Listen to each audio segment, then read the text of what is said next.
નમસ્તે વિદ્યાર્થી મિત્રો, આપણે પાઠ રીડ ધ હ્યુમન રોબોટ જે આપણે અભ્યાસ કર્યો હતો એમાં આપણે બે ભાગમાં બે પેજ કર્યા હતા. આજે આપણે 18મું પેજનો અભ્યાસ કરશું. એમાં અગાઉ જે આવ્યું એને જરા યાદ કરી લઈએ કે રોબોટ રામસિંગ 070 એની પાસે પ્રેમ ચોપરા જેનો ઓનર છે એની પાસે ઘણી બધી ચોરીઓ કરાવતો હોય છે, એટલે કે શોપ લિફ્ટિંગ, ઉઠાંતરી, દુકાનમાંથી કોઈનું ધ્યાન ન પડે એ રીતે ઉઠાંતરી કરાવતો હોય છે. તો એને કોર્ટમાં બોલાવવામાં આવે છે, બ્રેકિંગ ન્યૂઝ બની જાય છે અને પછી કોર્ટમાં દલીલ કરવામાં આવે છે. પ્રેમ ચોપરાનું મોઢું પડી જાય છે, પણ એને કોન્ફિડન્ટ છે કે રામસિંગ છે એ એના માલિકનું જ માનશે અને બધા જે રહસ્ય છે જે ચોરીના એણે બંધ કરી દીધા છે. તો અહીંયા સુધી આપણે વાંચ્યું હતું. 17મા પેજ ઉપર છેલ્લું વાક્ય આ રીતે છે: you may continue, order the જજ. ન્યાયાધીશે હુકમ કર્યો, આજ્ઞા કરી કે તમે ચાલુ રાખો.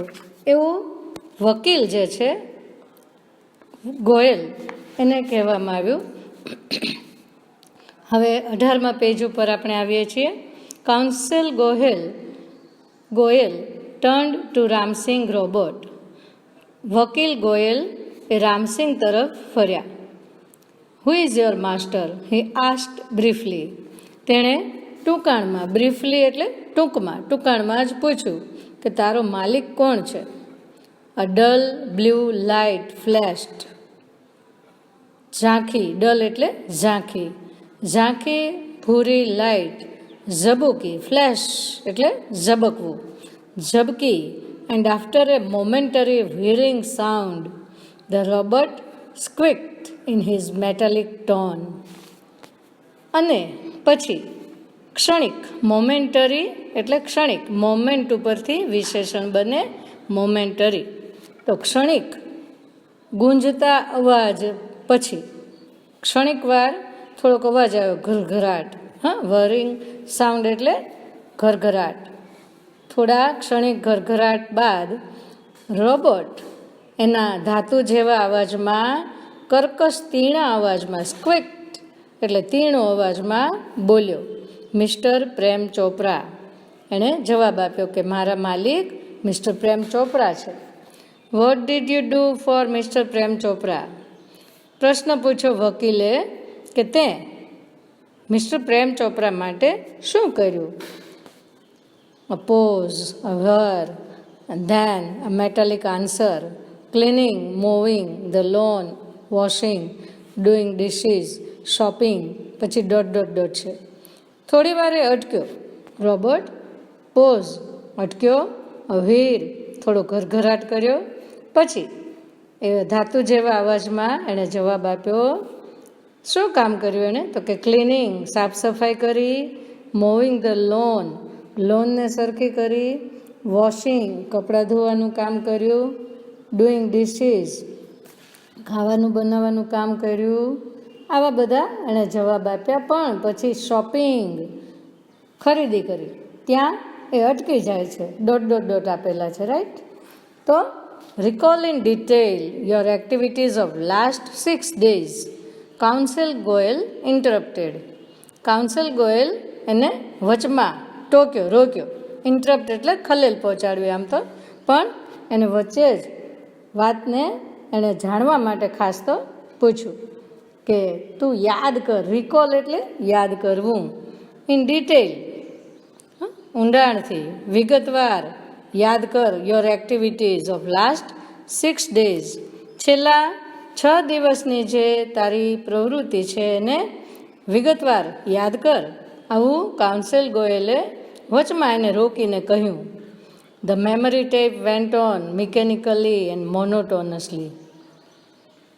મેમરી ટેપ, જેમાં સંગ્રહ છે માહિતીનો, યાદશક્તિનો, એ ટેપ, એ પટ્ટી એ યાંત્રિક રીતે, મિકેનિકલી એટલે યાંત્રિક રીતે, અને મોનોટોનસલી એટલે નીરસ રીતે, કંટાળાજનક રીતે આગળ ચાલી.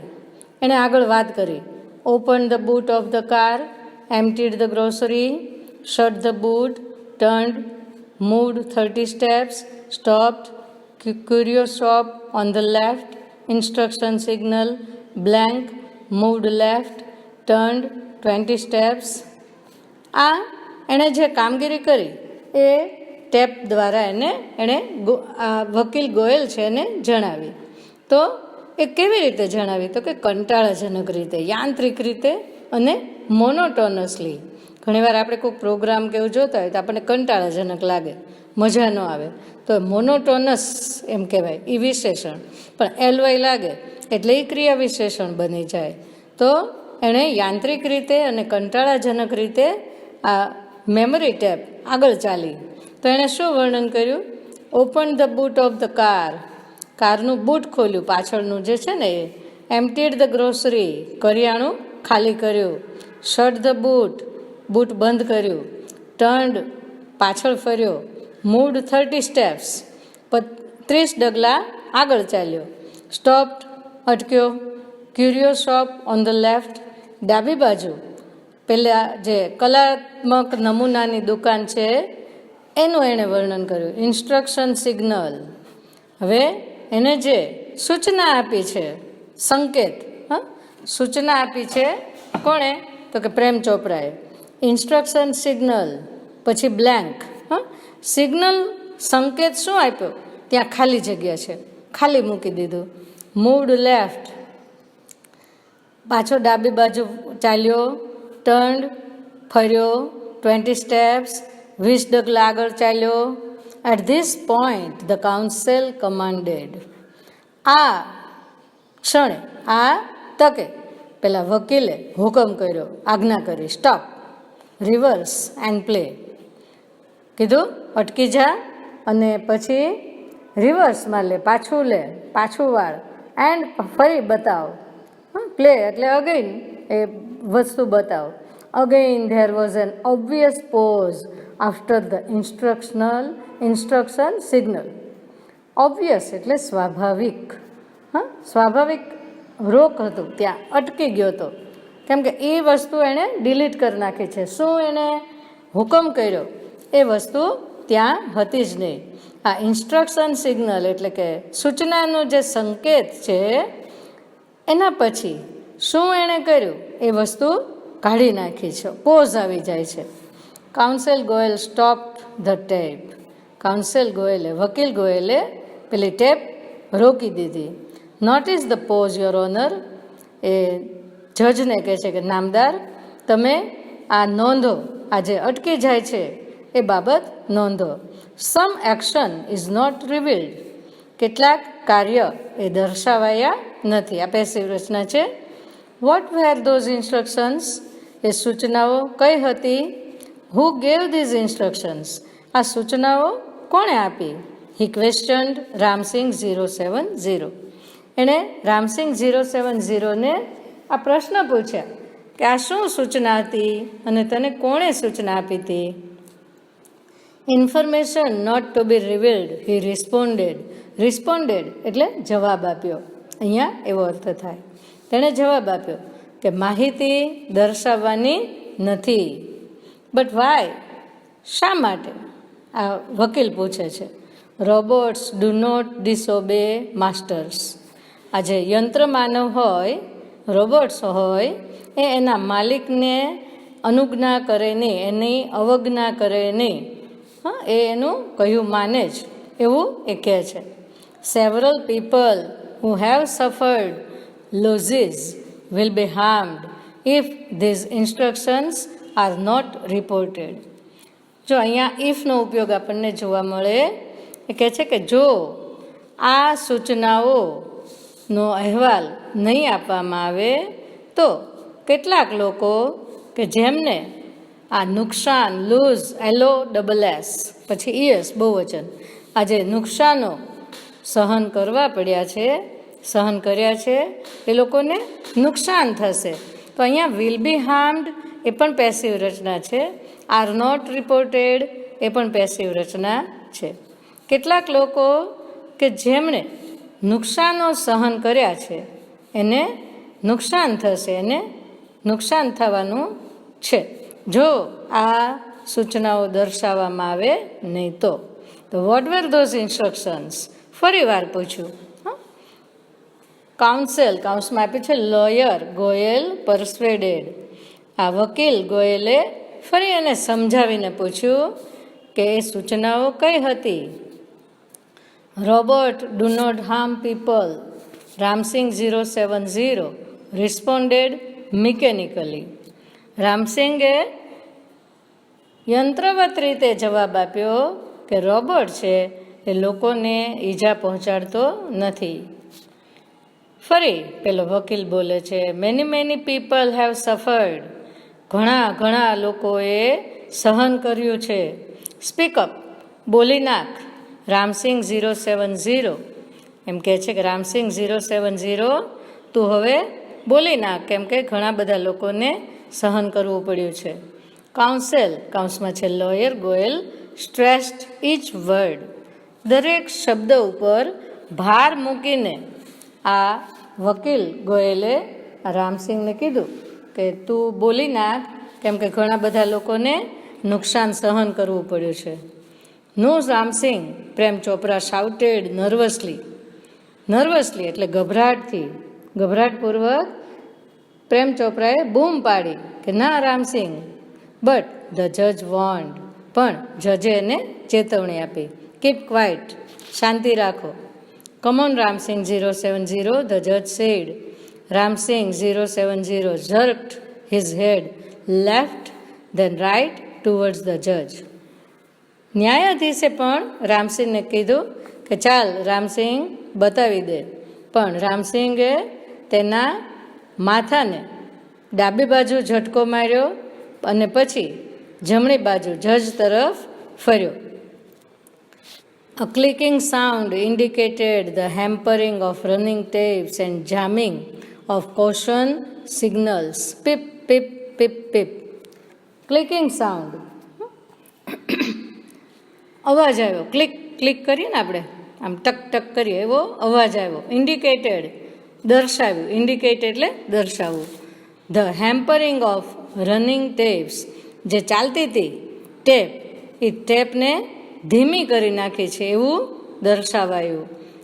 And jamming of caution signals, ચેતવણીના જે સિગ્નલ, કોશન એટલે ચેતવણીના જે સંકેતો છે એ બંધ કરી દીધા અને એમાંથી અવાજ આવ્યો પીપ પીપ પીપ પીપ એવો અવાજ આવ્યો. The crackling sound and the indigo light intensified. Crackling sound એટલે તડ અવાજ, ક્રેકલ એટલે તડ અવાજ કરવો, તીણો અવાજ કરવો. તો આ તડ અવાજ અને ઇન્ડિગો ભૂરા કલરની લાઇટ તીવ્ર બની ગઈ, ખૂબ તેજ આપવા માંડી. A red light flashed on the forehead of Ramsing Robert, signaling.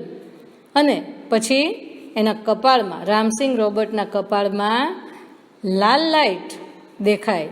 શેનું સિગ્નલ આપે છે? ઓફ રામસિંગ રોબર્ટ, સિગ્નલિંગ, સંકેત આપતું. ડેન્જર, શેનો સંકેત આપ્યો? ભય છે. રિપોર્ટિંગ સિસ્ટમ ફેલ્ડ, એની જે રિપોર્ટિંગ સિસ્ટમ હતી એ નિષ્ફળ ગઈ. જે રિપોર્ટ એમાં ભર્યા હતા એ બધા ફેલ ગયા, નીકળી ગયા. Tiny shutters in the centre of his chest opened, displaying a small TV screen flashing. અને રામસિંગ છે એ તો આમ તો યંત્ર માનવ હતો, તો નાના શટર એટલે બારી, તો ટાઇની એટલે વેરી સ્મોલ, ખૂબ નાના એવા શટર એની છાતીના મધ્યમાં જે નાના શટર હતા, નાની બારીઓ હતી એ ખુલી ગઈ અને એમાંથી એક ટીવી સ્ક્રીન, નાનકડું એક ટીવી સ્ક્રીન ચમકતું, ફ્લેશિંગ એટલે ચમકતું દેખાયું, ડિસ્પ્લેઇંગ એટલે દેખાવું. સિસ્ટમ ડિસઇન્ટિગ્રેટેડ, રામસિંગ રોબોટ હેડ ડિફ્યુઝડ. અને શું સૂચના દેખાય? તો કે છે આ સિસ્ટમ છે એના ટુકડા થઈ ગયા, જે એમાં સિસ્ટમ નાખેલી હતી એ ભાંગીને ભૂકો થઈ ગઈ, એટલે કે નાશ પામી. તો રામસિંગ રોબોટ હેડ ડિફ્યુઝડ, રામસિંગ રોબોટે પોતાની જાતને બંધ કરી દીધી હતી. તો એણે પોતે જ પોતાનો નાશ કરી દીધો, કેમ કે નિયમ હોય છે કે એના માલિકને છેતરે નહીં, એને કોઈ દિવસ હેરાન કરે નહીં. Oh no, cried the salesman of super robots.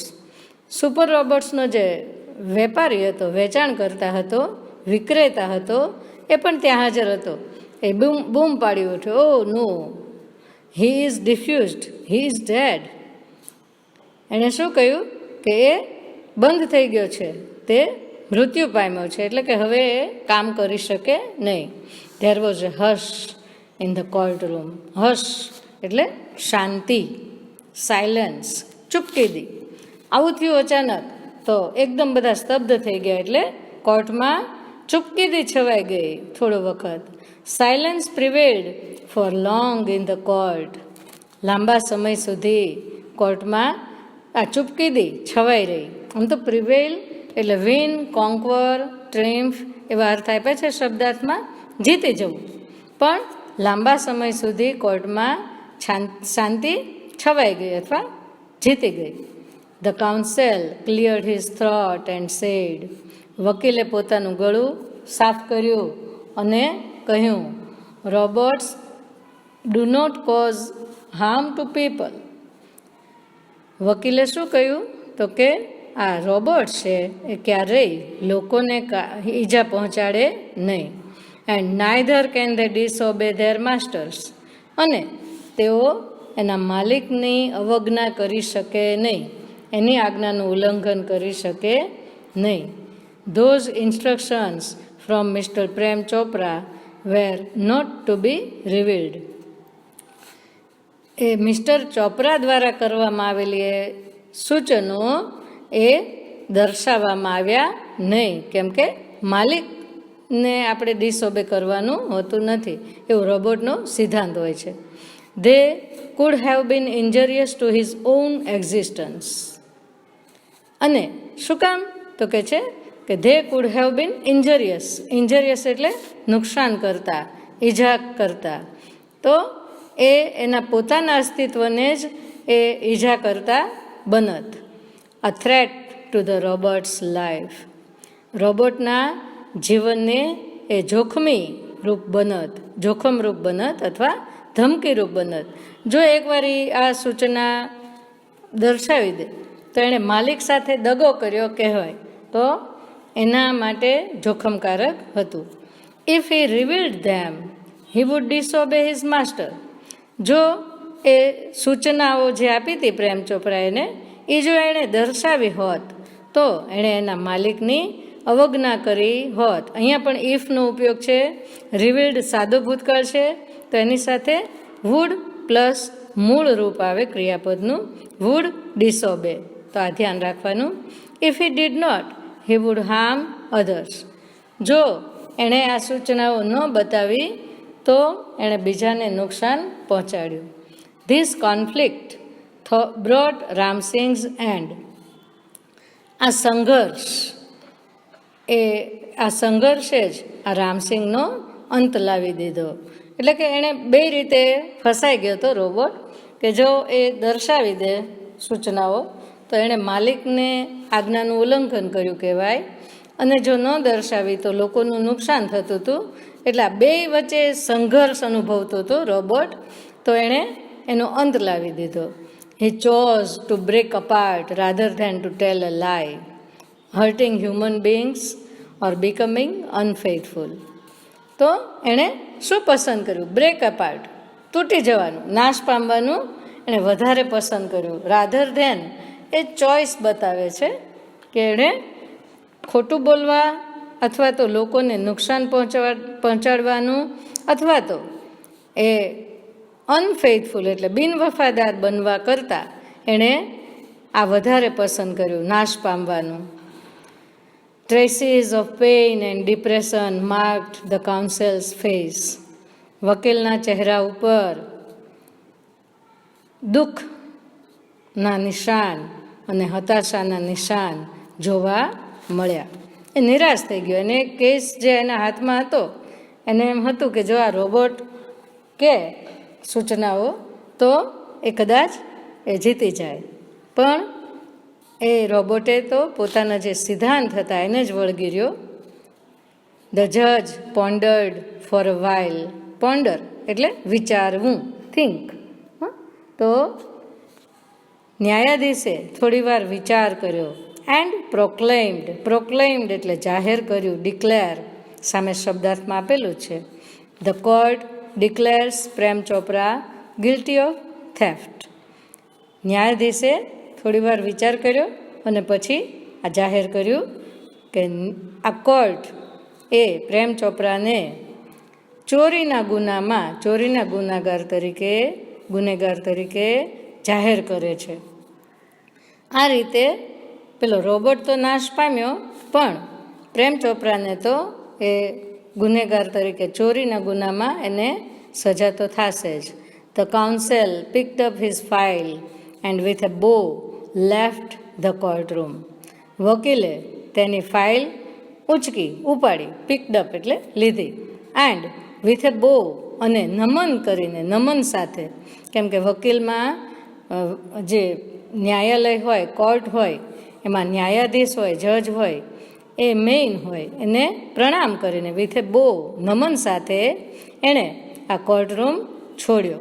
એટલે અહીંયા આપણને છેલ્લે એ જોવા મળે છે કે રામસિંગ રોબોટ તો નાશ પામ્યો, ચોરી કરાવી તેણે, પણ એનો માલિક હતો પ્રેમ ચોપરા, અને પ્રેમ ચોપરાએ આ બધું કરાવ્યું હતું, એટલે પ્રેમ ચોપરાને સજા થવી જ જોઈએ.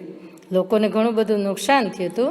તો આ રીતે અહીંયા આ પાઠનો અંત આવે છે કે પ્રેમ ચોપરાને ચોરીનો ગુનેગાર જાહેર કરવામાં આવે છે. એટલે અહીંયા આપણને થોડોક એવો મેસેજ પણ મળે કે આ યંત્ર માનવ છે, એની પાસે આપણે સારા કામ જ કરાવવાના હોય. અત્યારે ઘણા બધા વિદેશમાં ને એમ તમે જોતા હશો, તો સારા કામ માટે જ વપરાય, એને ચોરી કરવા માટે કે ખોટા ગુના કરવા માટે કે એમાં યુઝ કરાય નહીં. આ પાઠમાં થોડાક જે શબ્દ છે એ અહીંયા 19મા પાના ઉપર આપ્યા છે, એ તમે જરા અભ્યાસ કરી લેજો. આમ તો હું કહેતી જ ગઈ છું એના અર્થ, છતાં પણ તમે ફરી એકવાર જોઈ લેજો. અને આ પાઠ પૂરો થયો છે, તો હવે હું એનું હોમવર્ક તમને સ્વાધ્યાય પોથીના ક્વેશ્ચન આન્સર્સના રૂપમાં મોકલાવીશ. અસ્તુ. આભાર.